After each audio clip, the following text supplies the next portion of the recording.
Hello, welcome to the AppleInsider Podcast. I'm William Gallagher, and this episode is brought to you by ZocDoc. More on them later. And right now, much more with Wes Hilliard, because you joined the two of us in the middle of I'm not going to say fight, but I think I just did, iPad versus Mac, and particularly Spaces versus Stage Manager. Now, there's a lot to say this week. There's an awful lot of things going on, but we have to sort this out first. Wes, defend yourself. You like Stage Manager.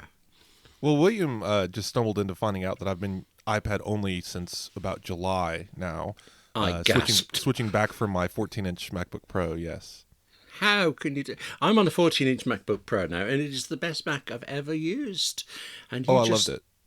I got tired of it, though, and decided to go back iPad because, same reasons as before. Anyone who's listened to this show for a few years knows about 2 years ago, 2 years into my job at AppleInsider, I was iPad only.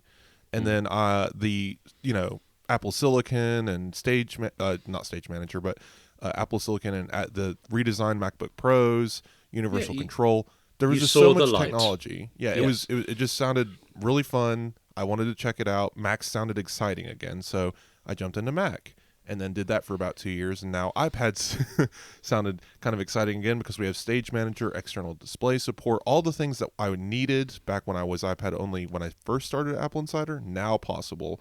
And I wanted to see if I could do it. And it was kind of an experiment. I was like, I'll go for a couple weeks, and never looked back because, man, I found out I really missed working from an iPad, and I'm just going to stick to it. But to answer your question, when I was on a Mac, I did not use Spaces. I actually went full all in on Stage Manager and really enjoyed using that product on Mac OS as I did on iPad OS. Right. Well, thank you for coming on the podcast. It's been good talking to you. I'm really intrigued by this because I was quite excited by Stage Manager when it was first announced, and then I was quite excited about it the next year when it was updated. But it always felt like it was such a faff getting into it and getting out of it, and I was spending so much time thinking about where things are. I mean, actually, I've got to admit, I have a similar thing with Spaces, that I lose track of where things are, and I have one particular app that just keeps putting Windows in any space it likes, no matter what I tell it to do. But Stage Manager... Interestingly, Stage Manager actually... All right, I know this is controversial. I think it's better on iPad. Yes, on Mac, you have infinitely resizable windows, and you can get a little bit more overlap and choose where your windows are much easier. But the implementation on iPad has always been better because it always had the shift-click option that wasn't there on Mac at first. I think it is now. But there's a lot of little things, just the way that it works, the way that it snaps together. Command-Tab actually lets you tab between these your shelves, or whatever they're called, stages, on iPad. If you Command Tab on Mac, it does nothing. It just doesn't care. So there's just a lot of like weird little things there. But on Mac, I still stuck to it because I actually started using Stage Manager when it first came out on iPad, and I enabled it on Mac so I would have a uniform system across both devices. And so the reason why I think I liked Stage Manager so much is because I liked using my Mac kind of like it was an iPad. I would have maybe one, maybe two apps open at a time, big, large windows, switch between those stages. So maybe that's what attracted me to it, rather than having multiple spaces that I had to switch between. The obvious question, though, is do you still want your 14-inch MacBook Pro, or, if you want me to look after it? There's a plan. Okay. There's a plan. We can get into it. So, Yeah. Real quick. So, all right, I don't need a Mac for much. Problem is my job has evolved quite a bit over the last few years. So there are things that a Mac is necessary for. Like right now, we are recording a podcast and I am connected to my MacBook. Funny enough, still can't control audio intents, can't make a call while recording the audio. That's quite sure. I knew that was a case a few years ago, but I don't use an iPad enough to even notice it's still the case. That's amazing that you can't do that. Yeah, we use Riverside to record this podcast, and that works on iPad, but I don't get a local recording. So we would be using my compressed over the internet recording, which honestly isn't that bad, but I think our listeners can tell a difference, because there's been times that my locals dropped out, or I just forgot to hit record and we've had to use it for portions, and it's noticeable difference. Even though the over the internet connection should be good enough that we're not really losing that much, but it is enough to notice. But that use case and one other, I help with deal stuff sometimes. So we call it our deals. It's where, you affiliate links, that kind of thing. The only way to do that is through a Chrome extension, and you need desktop Chrome to run Chrome extensions, and that only runs on a Mac. So every now and then I'll have to go to the Mac and do this silly thing to get a link and then put it in my article, and then I'm back on the iPad. It's really quite silly. I've been thinking of a way to try and implement that in shortcuts, and I'll let you know. That would be interesting. Those deals pages on Apple Insider are really good. I mean, Black Friday deals, there was so much going on. You must have been really busy on your Mac. And I thank you for your service there. That was a good read. Oh, my goodness. Yeah, the whole American nonsense of everything is a sale, and then there's no fooling anybody, but for some reason everyone's surprised every year. Wow, Black Friday's starting earlier. Wow, all the deals are going after Black Friday. Whoa, Cyber Monday. It's like, guys, this is the deals month of November is just every year. I don't know why this is jump scaring everyone every time. I'm actually looking at an Aqara presence sensor that I bought in Black Friday, and I think it was a bargain, but I'm not going to tell you what I paid. So, none of this. Oh, of course. Well, their sensors are like $60. That's actually what I paid. Okay, and I thought that was a sale. Yes. Well, I like it, so, yes. That's the secret. Raise the prices, then put a sale marker on them to say that they're discounted. Evil. It's, clever it's lovely. as well, but okay. Look, none of this is supposed to be... Yes. We were supposed to be serious news, because there are apparently serious things going on. The one that gets me this week is Senator Wyden asked this question, wrote an open letter to the Department of Justice, and I read this headline and I thought I'm really sorry, I know I'm a Brit saying this about America, but I thought this was yet another case of an American politician who hadn't a clue. I mean, you have things like people who think Androids are iPhones and things, and there's no reason you should know unless you care, but when you care and you're accusing Android of doing something that Apple does, I feel you're losing the plot. And people who don't understand email and junk email, it's like this long history of American politicians saying really silly things about technology, and worse, making decisions about it. I thought that was it. This senator said push notifications were being used by governments to spy on us. And I'm thinking, yeah, tinfoil hat on the way. And then Apple comes out and says, thank you. We have wanted to tell people this, and the US government has prevented us. So I don't know how big it is, but it is actually real. We can be spied on. Do you understand how? It's actually... Well, so it's actually really funny because this senator, what would you say, Senator Wyden, he's been in tech news quite a lot recently. So I don't know, what got up his craw about all of this, but for whatever reason, he has been really going after a lot of like tech style security, privacy things. I believe he's the one who uncovered the AT&T deal that has spanned back to the 1980s to use phone records to connect people to other people. Didn't know that one. Okay. Yes, like look up his name. He's been all in the like tech security news for good reason. He definitely is kind of conspiratorial nut kind of. What I did say tinfoil hat, but I'm feeling guilty now. Paranoia. Yeah, no. I mean, he's. It's funny because paranoia is the correct word. It's just because he doesn't have a reason to believe these things, but then he proves them to be true. So it's paranoia until it isn't. Funny enough, but yeah, the push notification thing is interesting because I believe it's not that much information, but what they are getting is what apps a person has and what if the notification isn't encrypted, because because developers can actually go through this intricate process of making they can see the tokens, so Apple could see user got notification from this app, but they wouldn't know what was in the notification because basically all Apple sees is the token that was sent, basically.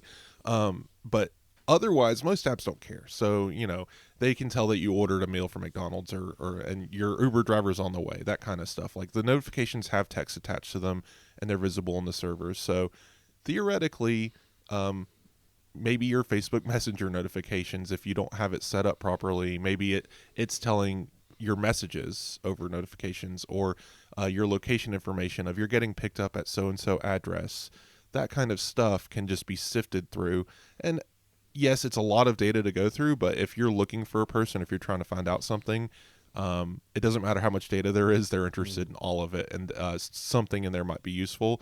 And yeah, it's a terrible, awful privacy violation. And Apple apparently only needs like a subpoena, which can be issued by the department that does these searches by themselves. They don't even need to go to a judge. They can just get their own subpoena and go and collect this data from Apple. So it seems kind of broken. And again, like, it's a good thing that the senator brought this to light, because as usual, it doesn't really matter until it affects someone in power. And senators get notifications for things all the time, so I'm assuming that they're not very happy about this and might do something. I read the letter, the open letter he wrote to the DOJ, and he says that either he or his team, I can't remember which, got a tip about a year ago. I really wonder whether that tip was from Craig Federighi or something. Maybe Tim Cook was passing by and whispered into an intern's ear. Yeah. The thing that he's advocating for that I agree with is Senator Wyden. He doesn't believe that things like he believes in more transparency, that there shouldn't be gag orders on data collection, that if the government is using specific resources, that the U.S. population should know about it. And yes, maybe that means that'll push criminals deeper, but it also gives them less tools, right? So like it's a double-edged sword.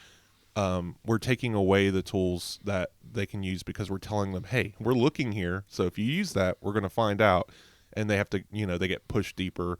But sometimes that leads to more honeypots, that leads to more abilities to catch criminals, because now they're all isolated into this one single ecosystem that can be maybe their backdoor monitoring into, that kind of stuff. Like, it works, but the secrecy actually probably hurts more than it helps. And having some transparency here would be nice. I like the fact that the moment they could, Apple updated one of their documents about government requests. They still obviously can't say when or who was asked for something, but they've written a couple of paragraphs at the end of their legal documents that says, this is what's happening, this is when we can be asked, this is when we have no choice but to give up the data. So you could see people being really pleased at Apple at talking about it. I have a feeling Apple iOS 18 is going to have a really interesting encrypted notification system that automatically prevents Apple from, oh no, Apple can't, we can no longer see your notification information. Who knew? We accidentally blocked ourselves, The funny thing is, I know this is silly. Notifications are fantastic and terrible, but I used to have this friend a long, long time ago, so rabid football fan, and he would pay for text notifications about his favourite football team. Every time there was a goal from either side in a match, he would be texted. And there was one game where I was out drinking with him, and his team lost 7-0, and so it was 50 pence per goal that he was out. I bought the next round. I felt quite sorry. Oh goodness. Speaking of notifications, we can move on. I've been experimenting a lot with different apps, and I wanted to get back into Apple Wallet, because it seems to be kind of ignored by recently, at least in recent years. Apple announced a lot of features for it that kind of just went nowhere. I've been yelling about it on Mastodon, like deliveries, what happened. I've had 2 notifications from that in 2016 and never saw it again, or whenever that was implemented 2 years ago. Gosh, what year is it now? The passbook basically died. Walgreens, was their leading partner for when you would do tap to pay. It would automatically register your Walgreens rewards. You didn't have to select 2 different cards and tap 2 different times. It would do it all at once. All of that's just gone. Nobody uses it. Walgreens even left the Wallet app. You cannot add your Walgreens rewards to Wallet anymore. So I was kind of investigating, what can you do with this thing? And I forget what it's called. It's not gift. It's like it's Stow card. That's it. STO card, and it allows you to get a lot of those like coupon book card scanners, stuff like that. Just add it to your thing, and when you go to CVS or whatever, you can pull up the relevant card. They scan it, and you get some discounts. Whatever. It's just something to play with. I was stupid. I turned on notifications because I thought, oh, cool, it'll tell me when I'm at the right store and I can pull up the coupon book or whatever. No.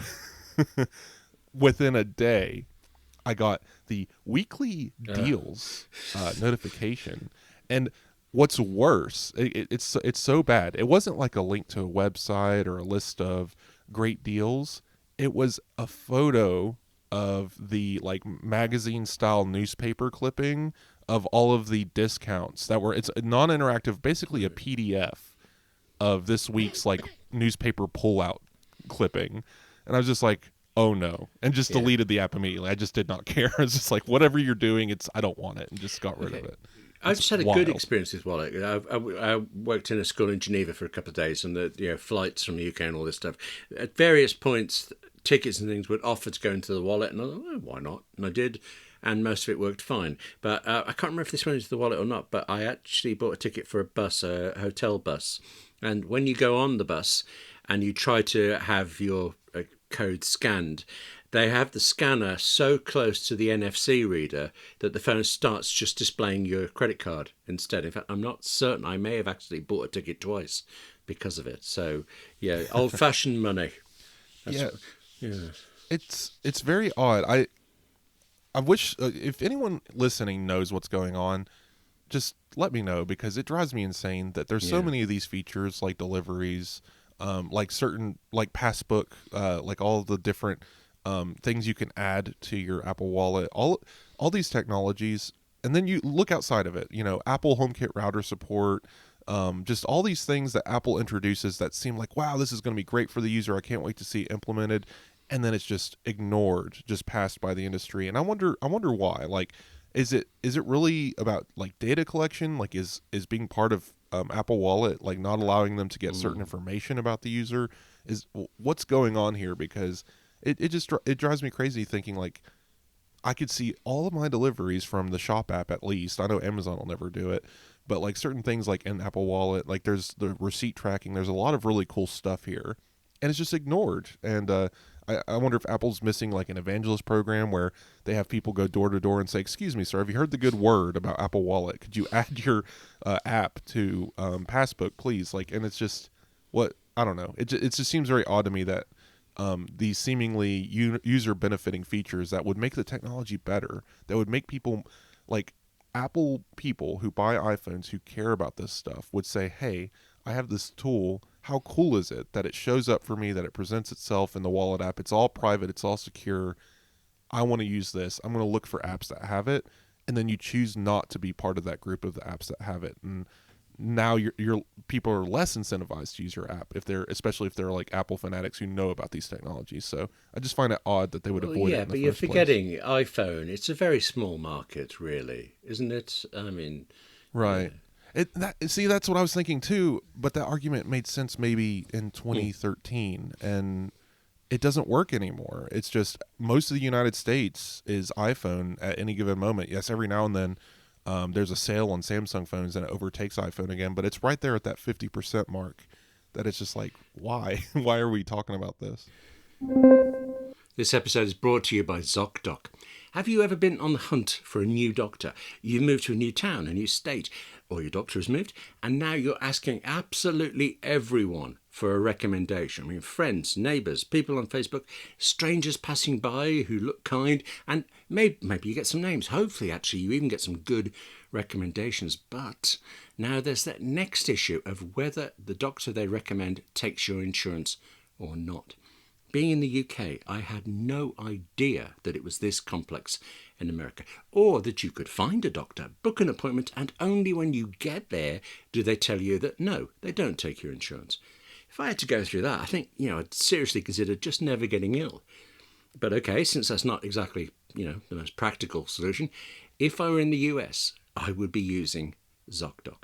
It's a free app where you find doctors, you book the appointments online, and your insurance is accepted. You know before you go near the doctor because you take a photo of your insurance card, and ZocDoc only shows you doctors who will accept your insurance.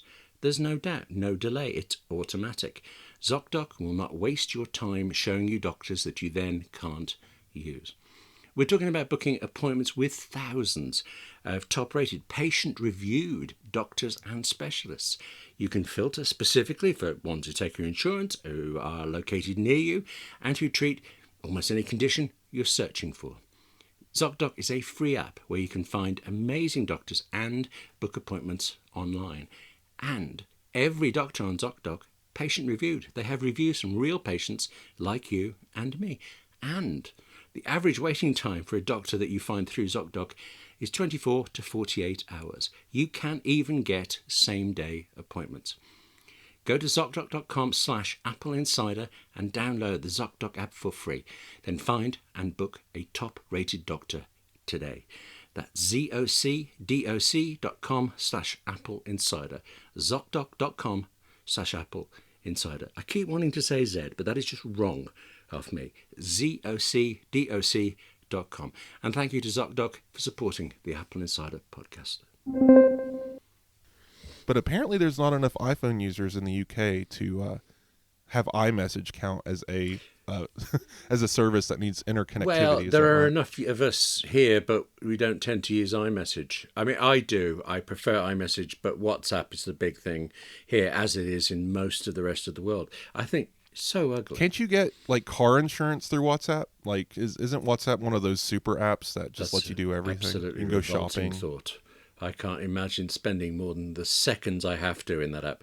I don't know why it's so ugly, but it just I think, oh right, a WhatsApp message. But actually, I shouldn't say this because they might hear, but somebody was bothering me enough over WhatsApp that I just thought, I'll switch off notifications. Back to notifications. Switch it off for today, and then I'll catch up tomorrow. And I didn't get around to it for a week. It was bliss. It was so good. But listen, hang on. All right, let's say there are not enough iPhones in the world. That will change next September with the iPhone 16, because there is now a very unusual hardware room. Look, normally, I mean, I think it's ridiculous that we're already hearing reports, claims and things about the next iPhone. I'm still getting used to mine. But normally, William, I was writing about iPhone 16 in May of this year, I believe. Like, it's just been going. May of this year. They can't stop. Actually, yes. Aren't you writing a long-term review of the iPhone 15 Pro Max? Actually, no. I'm writing the long-term review of the iPhone 15. Oh, I standard. see. I think Mike wanted to switch things up and have people write different reviews. Because I've done one that's actually just come out on Apple Insider as we record this, long-term review of the iPhone 15 Pro, and I thought we could have a similar disagreement over, iPad versus Mac, Pro versus Max, but we can't. How about instead we talk... I enjoyed your review of iPhone 15 Pro. You did call it an activity button a couple of times, I noticed. Well, that's because I'm so energetic. You see, it's all workout for me. That is a good name for it, though, honestly. You press the button to get your activities. Well, there you go. You press and you wait. I don't know, why is it a long press? Because if you press the action button, and not for long enough, it actually comes up with a little message saying, hold for the action button. It's like you're on the phone to it or something. So it recognizes the press. Can't it do something with that? Perhaps the iPhone 16 and its AI will understand single presses better. You think the iPhone 16's AI will recognize grumbling, grinding of teeth and occasional swearing and sort things out for me? I'm sorry. It seems you're having a bad experience with your iPhone. Can we offer you a discount on iTunes today? That started out sounding like Clippy, and it became an advert at the end. Cool. The thing with these rumours, I bet when you were writing about it in May, that something you were writing about was to do with cameras. Am I right? Oh, yes. Everything about the iPhone 16 camera system has been spoken about since the iPhone 15 rumors started. They're just like, oh, yeah, that tetraprism, or the periscope at the time we called it, it's coming to iPhone 16 everything. And so that's been the ongoing rumor. Well, every rumor I've seen has been camera or maybe something about processors or batteries or something.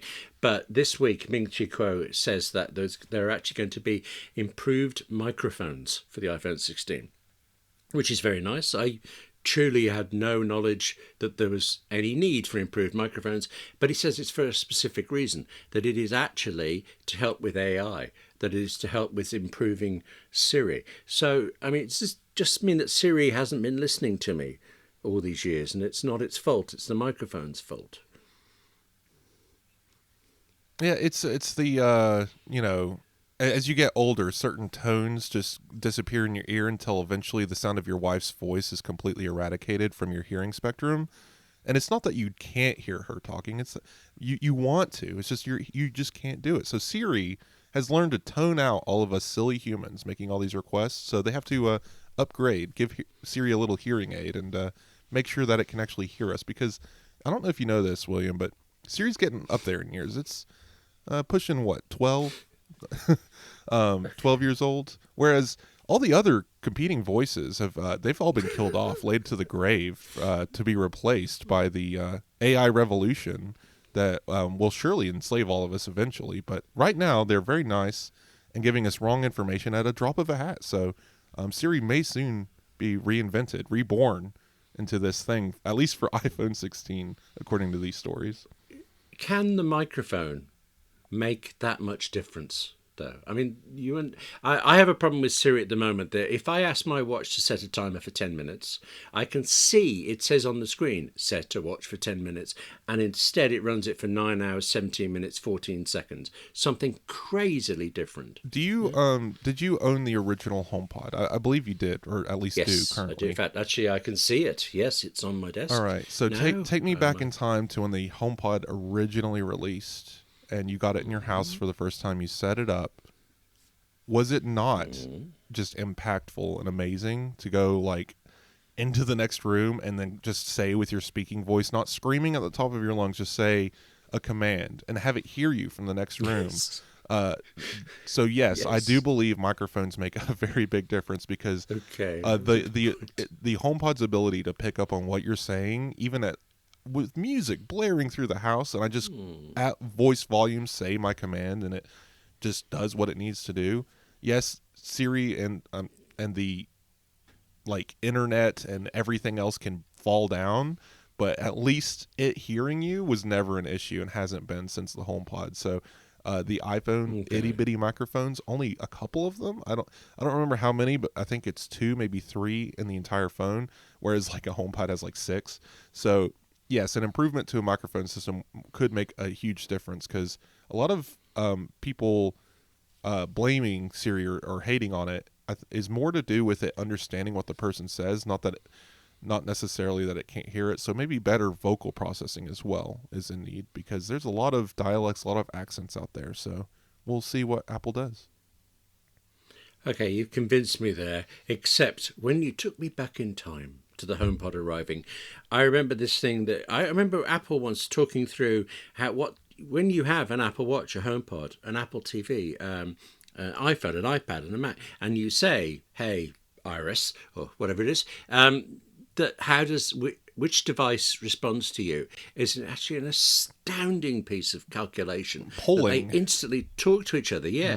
Which one did he last use? That's most likely to be it. Has he turned his wrist? Does that mean it's most likely the watch? All of this incredible work. I believe they can even tell the distance, because like your voice amplifies the microphone. No. Because this is why you put it back in my head. I would be in my living room and I'd hear this from the distance. My HomePod in my office, upstairs, 2 doors back, would be responding to me trying to talk to my watch on my wrist. And once I was actually just trying to get a screenshot of something, and I was so desperate. I was switching off every device so that only this iPhone would respond. And I finally got everything switched off in the house, said, "Hey, Iris," and my wife's phone in the next office went off instead. I think it's personal now. So yes, it's going against you. For some reason, I'm a Siri unicorn. I don't really run into a lot of issues personally, but I've also spent a lot of time figuring out like exactly what to say and what commands I use. So I frequently use similar commands. I don't, go out and try and discover new ones to break the thing.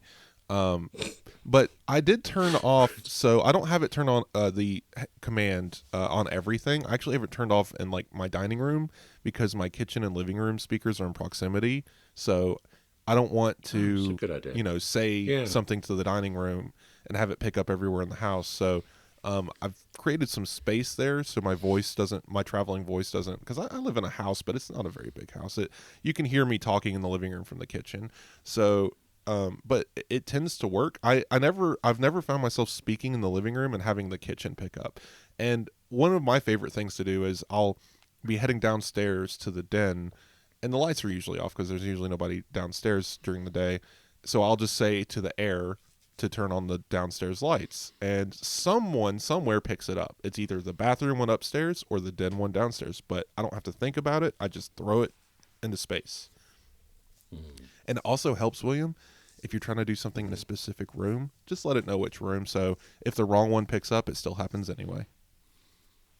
Hang on. How do you tell it you're in a specific room? Just say... Am I misunderstanding that? So say, turn the lights on in the office instead of just... Oh, I see what you mean. Instead of just saying... I am in my office. Right. Gotcha. Okay. Yeah, because the general command, I don't know if people know this, but if your HomePod knows what HomeKit room it is in the house, so you don't have to be specific. I usually just walk into my bedroom and say, turn on the light, because it knows what light I'm talking about, because it's the only light in the room that it's connected to.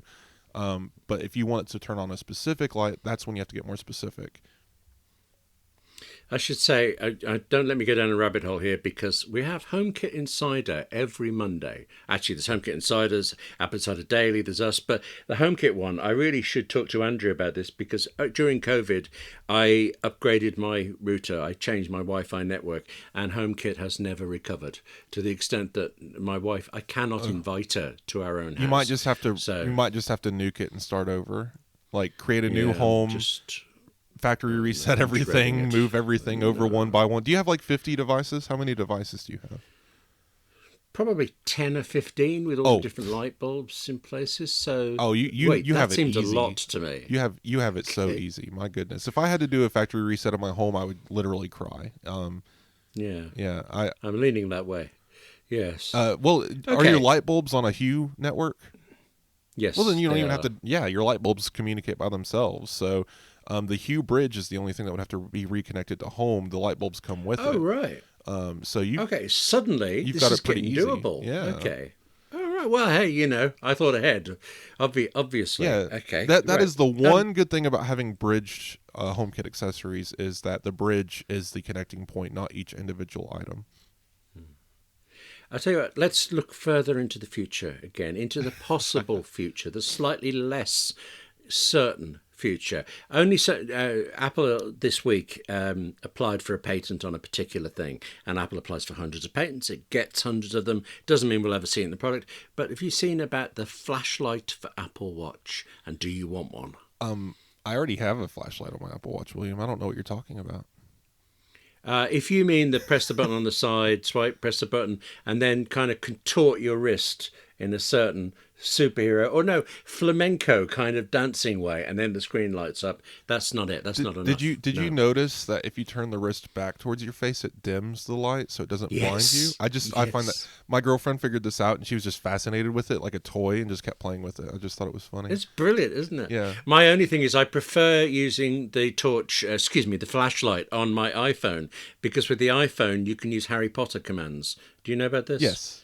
Have I seen? Yes. So I will stand there and say Lumos, and my fridge will light up in front of me. Well, I should explain that. Fridges should light up anyway, but I broke the bulb years ago and can never quite get around.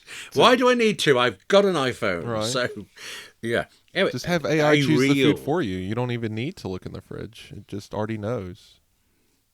Sorry, okay, you're frightening me now. Yeah, no, I just hate AI, so I have a lot of disdain. I don't know if you can hear it in my voice, but it's there. Well, I mean, if AI chose chocolate for me, I would come to terms with that somehow. I mean, do you need it to choose it for you? True. I believe it's self-determination. I mean, I think you already had it chosen, so the AI just suggested what you already wanted. Yeah, it's all-knowing. It's omniscient. It's going to take over. This is actually getting quite philosophical. The torch, excuse me. It's funny. I really like the American word flashlight instead of torch, but it's very odd, isn't it? It's quite a Germanic construction, flash and light together. It's like field glasses, where we would say binoculars and things. Well, I don't know why certain constructions happen to me, but I just wonder where the differentiation was, and maybe it was the technology, because you're literally coming from a literal torch versus maybe American industrialism inventing the flash bulb and the light reflectors inside of a plastic, shell. So like they're trying to be clever. Maybe flashlight's one of those brand names that just became a name. Oh, Yeah. yes. I don't Good know. point. It could be. I was just automatically blaming Merriam-Webster, but I do for everything. I mean, just to do with language. Obviously, there are other things, not the fault of Merriam-Webster.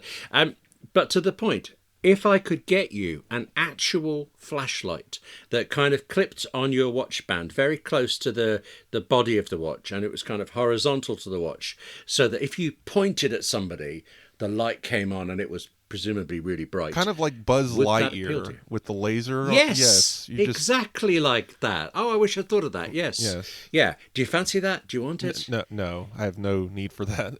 I feel like a person with a Oh. headlamp. I mean, headlamps are useful in certain circumstances, just never in public.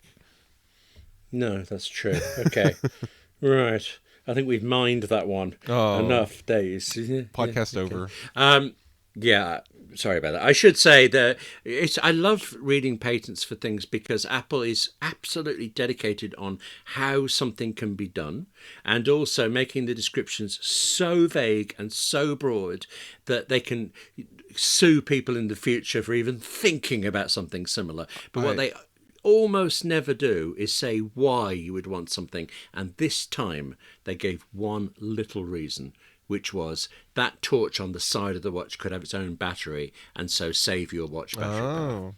Well, Sold. I don't Yeah? envy your weekly trip to the patent mines, but the one thing I do enjoy about patents is going back and saying, the Apple Vision Pro actually was, Yes. being built in like 2016, right? Like looking back Yeah. and seeing like headset configurations and glass and visor implementations and just the headband, just everything is in patents, but you'll never know until they actually announce it.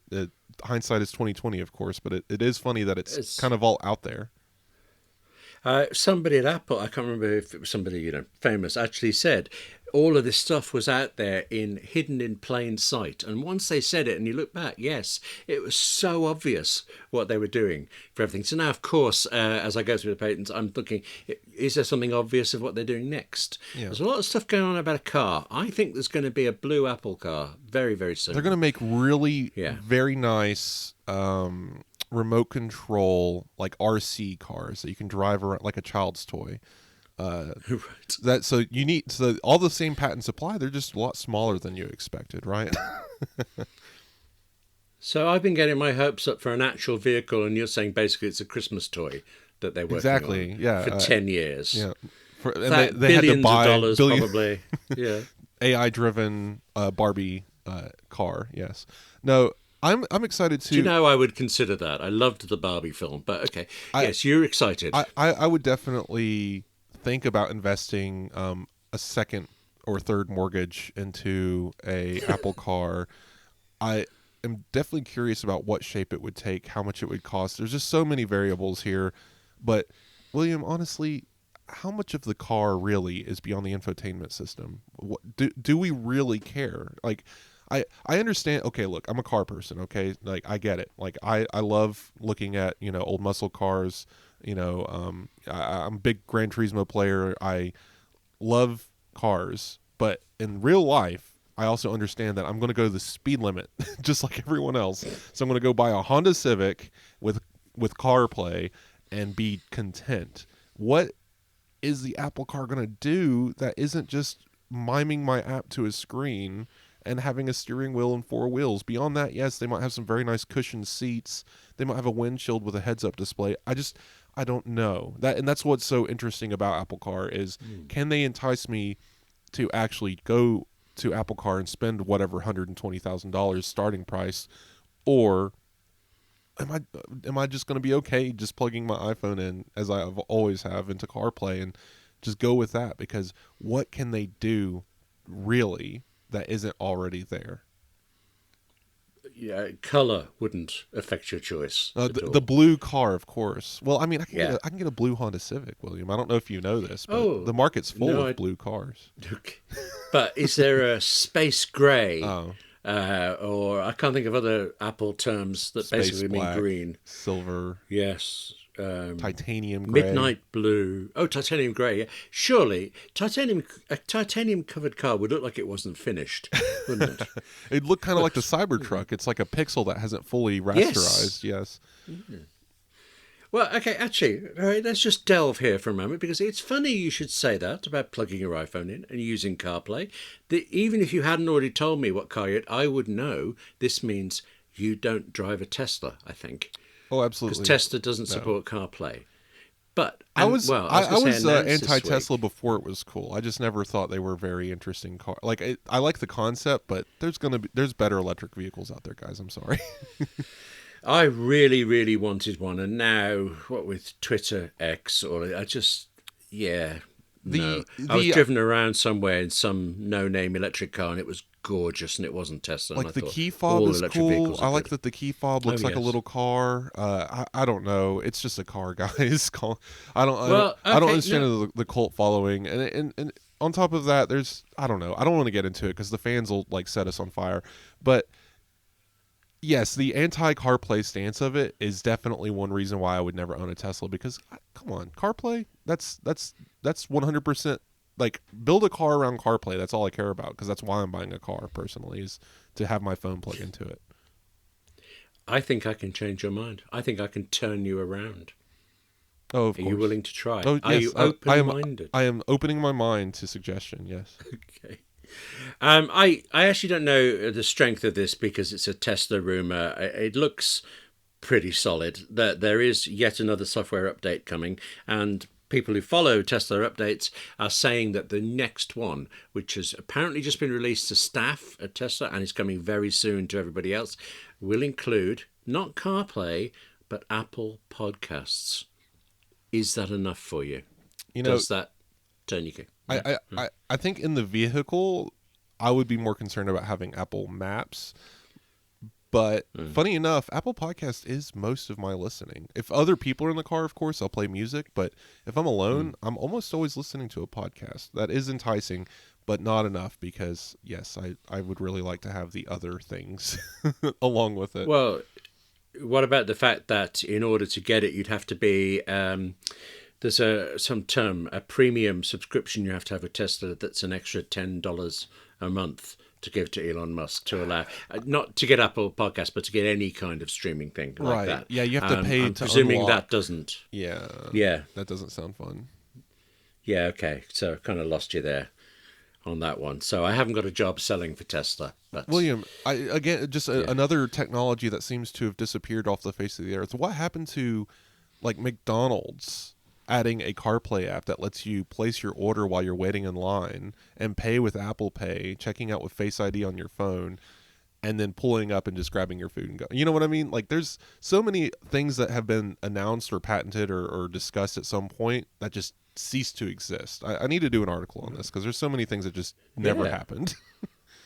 I didn't even know that one, and I'm I might be making it up. now. I believe it was maybe it was a patent application, but like I believe at some point there was a concept being discussed, because we covered one thing where you could like order a pizza. I think you can do like Pizza Hut from CarPlay or something like that.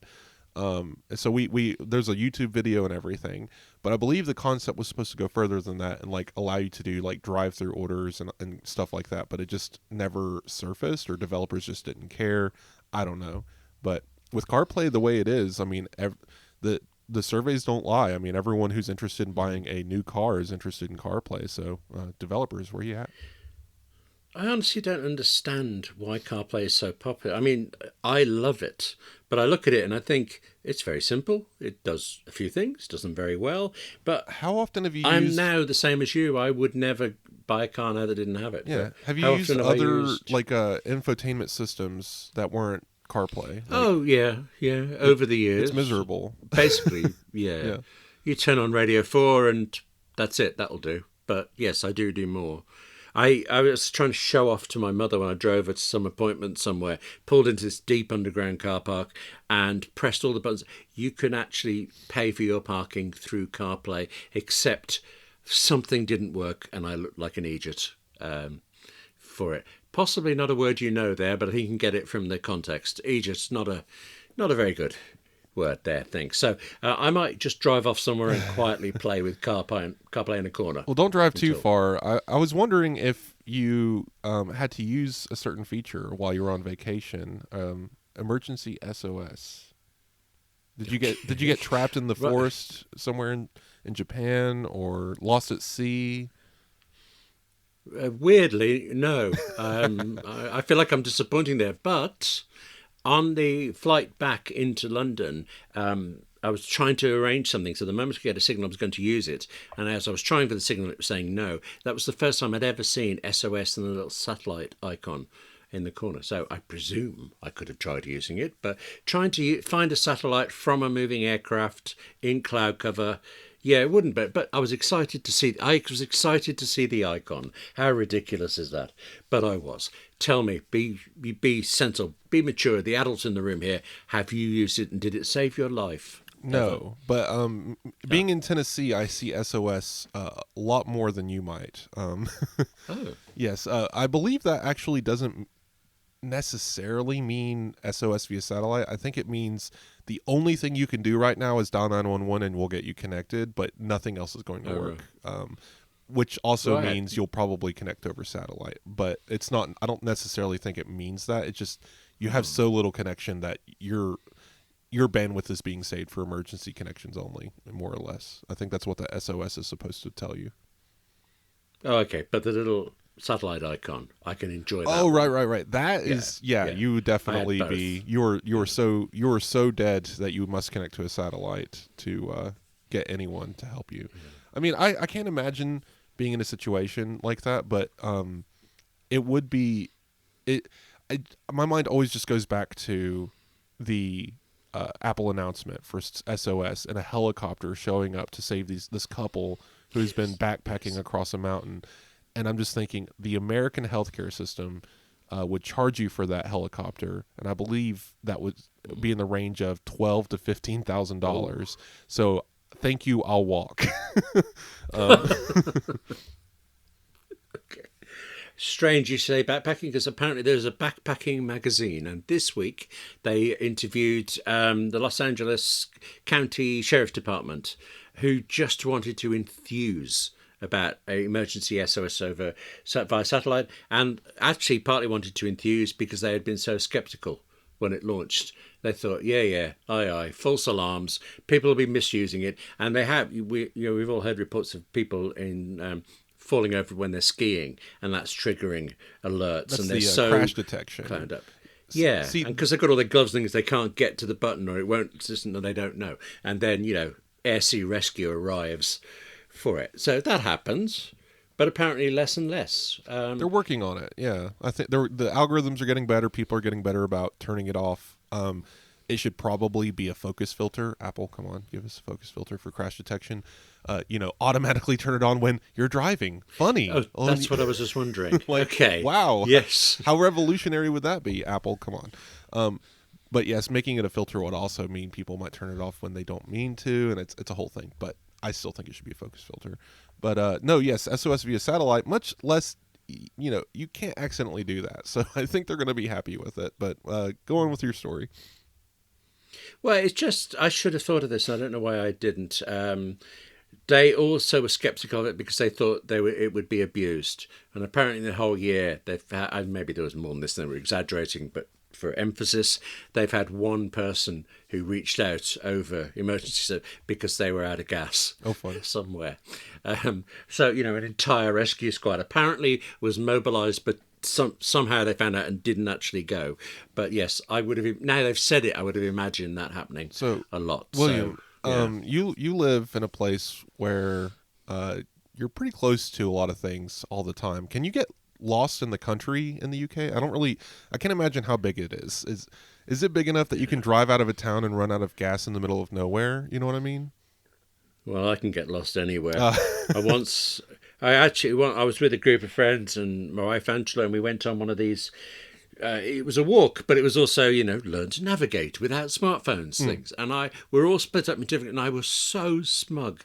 I found my way out onto the road we were supposed to go, and I was the first one there. And honestly, my head was so big, I had to be outdoors. I wouldn't have got into buildings for it. And then I happened to glance to my side, and half a mile down the road was Angela and everyone else who had come out at the correct spot for it. So I kind of gave up and trusted my iPhone after that. But yes, to your point, I can get lost. And yeah, some runs are... Some places are quite far. I've been alive long enough that I existed before the cell phone. I know, shock and awe. So when I was younger, we would be on trips, and a lot of times there was these we live in the mountains, so we'd go to these like off distant lakes up high in the mountain, and you'd have to drive down these twisty roads. Some of them only coated in gravel, where you can look over out of the side of the car and you're looking over a cliff edge kind of thing. Like there's just, we're not the Rocky Mountains, but it's still a mountain with, cliffs and stuff. For some reason, my parents, I don't know why, gas we would run out sometimes. It happened more than once. So it was an issue. Maybe the car was just bad with gas. I don't know. But I just have distinct memories of being camping out overnight in a car as my dad walked whatever miles to the nearest gas station to fill up a can and walk back to fill up the car. And it happened at least twice, definitely more than once. But just thinking, I wonder if we had emergency SOS via satellite, we could have got roadside assistance, which is the new feature, right? SOS via satellite roadside. I'd forgotten about that. Yeah. And I'm just thinking back to then to now, if I could have told my 7-8-year-old self, like, in the future, you'll be able to talk directly to a satellite and have someone bring gas to you, and they'll know exactly where you are because you'll have a little device that tells them, using the very same satellite, basically, to GPS your route. So, I don't know. I just find it very interesting how far we've come and how easy it is to take these kinds of technologies for granted. But, I'm not excited. I don't want to find myself in a situation to use the technology, but I am very happy that it's there if we ever need it. I picture your 7-year-old nodding at you going, satellites, talking everywhere, and you can do all of this stuff, and what you use it for is to get gas. Exactly. Is that it? Is that the future? That's it. All right, brilliant. Okay, I'll stay here. Okay. At least it's free for another year, anyway. Well, actually, this is the thing I've been wondering about this. Why won't Apple say what it's ever going to cost? Because they don't know. I hear rumours. Well, yeah, but Apple doesn't know. I think they're going to have so many problems when they do charge, if they do charge. It's going to be retroactive. So, again, United States. So, have you ever been picked up by an ambulance in the United States, William? Can't say you have. Can't say I have. Okay, so I've been pointed at with guns by the police in California. That's interesting. Fun. But That's no, fun. can't do that. Yeah. So if you're ever called, it's such an ordeal. If you are uninsured and call 911 and you need an ambulance and they take you to the hospital, you'll get charged for that ambulance, and it's in the range of about $5,000. Yeah. It's not great. That's why a lot of times people will drive themselves to the hospital, like bleeding, just because they would rather do that than pay the bill. Anyway, health insurance, America. What was I getting at? We were talking about. I lost my point. I got focused on ambulances. Well, I went off thinking about we don't have that here. We have the NHS, but it looks like if the government has its way, anyway, at some point pricing. we'll copy it. Oh, good. So I was pricing. getting at pricing. So, all of that's not great. But the way that works is they don't show up and hold a tablet in front of you while you're bleeding out on the street and ask you to tap with Apple Pay and leave a tip before they put you in the ambulance and take you to the hospital. They get it all done, and a few months later, you'll get a lovely bill in the mail saying, we saved your life, give us money. And sometimes you can, defer it or whatever and go on a payment plan. It's not great, but it comes later. And that's my assumption here.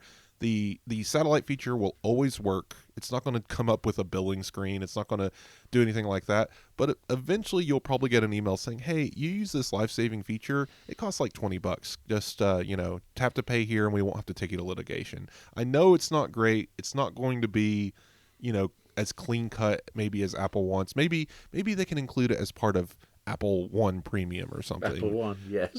And just say, you know what, if you're paying for this, but then again, I don't think there's a good way to do this. If you did the Apple One thing, they'd be like, oh, well, now they just want people to subscribe to this. And they're going to say, the only extortion, we're going to let you die on the side of the road if you don't pay for Apple One Premium. But I don't know. I see them having a few clever ways to do this, But no matter what, it's going to be bad PR because there's no way around it. It costs money. It needs to be paid. Yeah. Maybe health insurance can be part of it, but I do believe you'll get a bill after the fact. So you can at least get your life saved. And generally speaking, as long as you're not completely cynical, you'll be so happy that your life was saved by this feature. You'll be happy to pay the whatever it was, as long as it's not, $10,000. I'm thinking in the range of anywhere between $20 and $200, but we'll see how it works. It also depends on what they had to do to save you. But I think that also, you're going to get a bill from Apple for using the feature to connect to a satellite, sure. But you're also going to get a bill from from wherever you were to get saved, the park rangers, which is likely to be a bit bigger. Yeah, so you might that's not the one notice the Apple one so much. I see your point there. So I don't see it as being too much of an issue on the back end, but it's going to be one of those things where the guys at the keyboards on the internet are going to be like, "Wow, Apple doesn't care about human life" or whatever, and it's going to be annoying, and we're going to get to talk about it here. So we'll see. One of the things I liked at the LA people saying that they at the start it was whatever, this is going to be a hassle, and by the end the main guy, I've forgotten his name, who was speaking, says that actually he's an Android user and he wishes it was on Android. Every cell phone should have this. So they had it's a it good for thing. 15 minutes and then they canceled it, right? Really? Am I forgetting it? I didn't. Yeah, no. You'll have to do a quick Google while I'm stalling. But but yes, there was a feature. One of these phones, I can't remember what company, Pixel, Samsung, somebody, but they also had a satellite feature with a partnership and everything. They announced it near after Apple, I think, as a Me Too, like, please, we're doing it. Oh. It's an industry thing. And then like this year, recently, we got an announcement that they're just not doing it anymore. Right. I remember hours before Apple made its announcement, there was a partnership. Elon Musk and someone else announced that they were going to do it, and they were going to do it better and all this. And it was hilarious. They had invested a lot of money in a press release, and you knew that's all they were ever going to do. I mean, I could be wrong. I'll find out in a few years. But at the time, that was the impression. They were desperate to just get ahead of Apple. But on that bombshell, that's it for this week's edition of the Apple Insider Podcast. Thank you, Wes. You can take me down some strange routes into my own past and into yours as well. But yeah, thanks. Yeah, thank you very much, everybody, for listening. Yeah, gonna miss Stephen, of course. Hopefully, you guys get used to us. We're still finding our footing. I think this is our third time ever communicating in a podcast, maybe fourth. Because previously we'd never talk. Yeah, we'd rotate. Stephen kept us separated for some reason. We're not sure why, but we'll find out soon enough. So, if this is your first time listening to podcasts, you don't even know who we're talking about. But if you're in any way a long-term listener, even a couple of weeks, you're missing Stephen Robles, and so are we. But we've been talking to him in the week. He's moved on to other things that he's trying to get off the ground. He's having a great time for it. But he does say hello to you. So, hello from Stephen, which actually fits because I'm about to say goodbye from Wes and from William. And also, by the way, thank you very much to ZocDoc for supporting Apple Insider. It's much appreciated. See you next week. Bye-bye.